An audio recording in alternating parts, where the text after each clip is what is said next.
Hello friends, मैं Akbar sir from Bihar. आज हम लोग पढ़ेंगे देयर का प्रयोग। देयर का प्रयोग।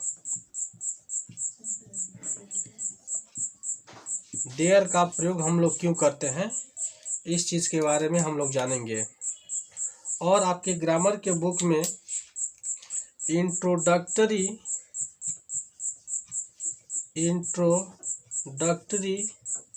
देयर के नाम से चैप्टर दिया होगा। आप देख सकते हैं अपने बुक्स में इंट्रोडक्टरी देयर।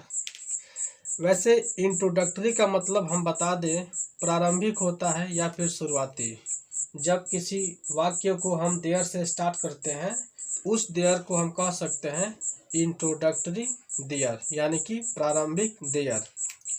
तो सबसे पहले हम चलते हैं इसके परिभाषा पर कि देयर का प्रयोग हम लोग किसी वाक्य में क्यों करते हैं और इसका क्या अर्थ होता है। मतलब क्या आवश्यकता होती है कि हम सेंटेंस के सब्जेक्ट के रूप में हम देयर का प्रयोग करना अति आवश्यक समझते हैं। उस चीज़ के बारे में हम लोग पहले जानेंगे। डिफिनीशन।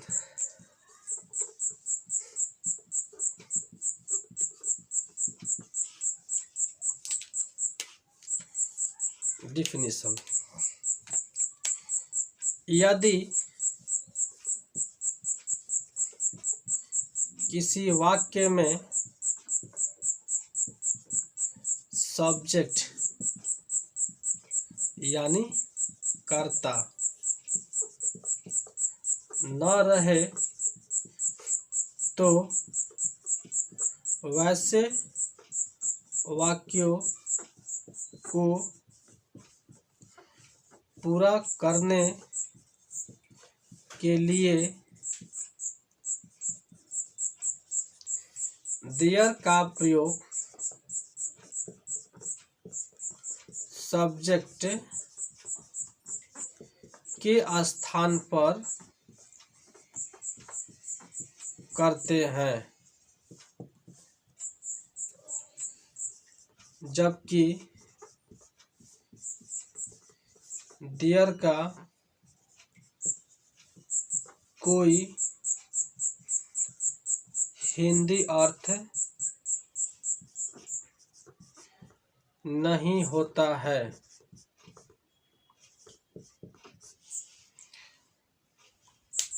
देखिए, यहाँ साफ लिखा हुआ है कि यदि किसी वाक्य में सब्जेक्ट यानी कर्ता न रहे, तो हम जान लें कि जिस वाक्य में सब्जेक्ट अगर मौजूद नहीं रहता है तो उस सेंटेंस को पूरा करने के लिए हम लोग इंट्रोडक्टरी देयर का प्रयोग करते हैं। इसका काम है केवल सेंटेंस को पूरा करना, समझे। जबकि उसका जो हिंदी अर्थ होता है देयर का, वो क्या होगा? कुछ नहीं। मतलब सेंटेंस में अगर देयर का प्रयोग सब्जेक्ट के रूप में रहेगा तो हम उस देयर का जो हिंदी अर्थ वहाँ होता है, हम उसको वहाँ नहीं पढ़ेंगे, क्योंकि वह केवल सेंटेंस को पूरा करने के लिए देयर का प्रयोग किया गया है। हाँ, अगर वो अपनी जगह को चेंज कर दे, अगर सब्जेक्ट के स्थान पर नहीं होकर के कहीं अन्य जगह पर अगर देयर दिखाई देता है तो उसको हम बोल सकते हैं वहाँ। लेकिन अगर वहीं वर्ब के पहले रहेगा सब्जेक्ट के रूप में, तो देयर का हिंदी अर्थ क्या होगा? कुछ नहीं, क्योंकि यह केवल सेंटेंस को पूरा करने के लिए इसका इस्तेमाल किया गया है। इस बात को ध्यान दीजिएगा। जैसे एक सेंटेंस है, एक लड़का है। एक लड़का है। अगर हम लोग इस सेंटेंस का अंग्रेजी अनुवाद अगर ए बॉय इज करते हैं, ए बॉय इज, तो सेंटेंस के दृष्टि से यह वाक्य जो है इनकम्प्लीट मालूम होता है, क्योंकि सब्जेक्ट है, वर्ब है, यहाँ कोई अन्य वर्ड्स आना चाहिए, तब तो सेंटेंस एक अच्छा लगेगा, एक सेंटेंस पूरा होगा। अब इसी सेंटेंस को सही करने के लिए हम लोग क्या करेंगे? इंट्रोडक्टरी देयर का प्रयोग करते हैं। तो क्या होगा इसका? देयर, ये बॉय को लिखेंगे हम लोग इज ए बॉय, मतलब देयर इज ए बॉय एक सही सेंटेंस होगा आपका। और एक बात और बता दें कि देयर के साथ जो इज का इस्तेमाल किया गया है, तो ये जो सहायक क्रिया है, यहाँ पर सहायक क्रिया कोई भी और मुख्य क्रिया कोई भी यहाँ पर हो सकते हैं। लेकिन जब भी देयर के बाद कोई सहायक क्रिया या मुख्य क्रिया दिया रहेगा, तो उसका जो टेंस होगा, जो भी टेंस होगा, वह अपने नेक्स्ट वाले जो शब्द होंगे, जो भी शब्द होंगे, उस पर निर्भर करता है। क्योंकि यहाँ इज का प्रयोग है के सेंस में आया हुआ है।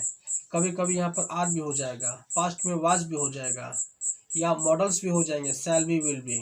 तो जब भी वो रहेंगे तो एक बात को ध्यान दीजिएगा कि देयर के बाद जो सहायक क्रिया आता है, वह सहायक क्रिया का ताल्लुक देयर से नहीं रहता है, केवल किससे रहता है, देयर के बाद आने वाले जो शब्द होंगे उसी पर क्या होगा, वह डिपेंडेंट है। जैसे मान लो कि देयर इज ए बॉय, या एक लड़के के लिए हम इज का प्रयोग किए हुए हैं। अगर यहाँ पर लड़कों की संख्या बढ़ा दिया जाए तो क्या होगा, देयर, यहाँ पर आर हो गया और बॉयज, ये आपका सेंटेंस कंप्लीट हो गया। आप यहाँ देख सकते हैं कि जो आर का प्रयोग किया गया है किसके लिए किया गया है, तो बॉयज के लिए किया गया है। और बॉयज क्या है, आपका प्लूरल नाउन है, समझे। तो इस सेंटेंस के माध्यम से साफ साफ पता चल जाता है कि देयर के बाद जो सहायक क्रिया या मुख्य क्रिया का प्रयोग होंगे, वो सहायक क्रिया या मुख्य क्रिया देयर से उसका कोई ताल्लुक नहीं रहता है। क्योंकि देयर जो है केवल सेंटेंस को पूरा करने के लिए इस्तेमाल करते हैं, और सहायक क्रिया मुख्य क्रिया जो भी रहेंगे वो उसके बाद आने वाले वर्ब पर डिपेंड होंगे।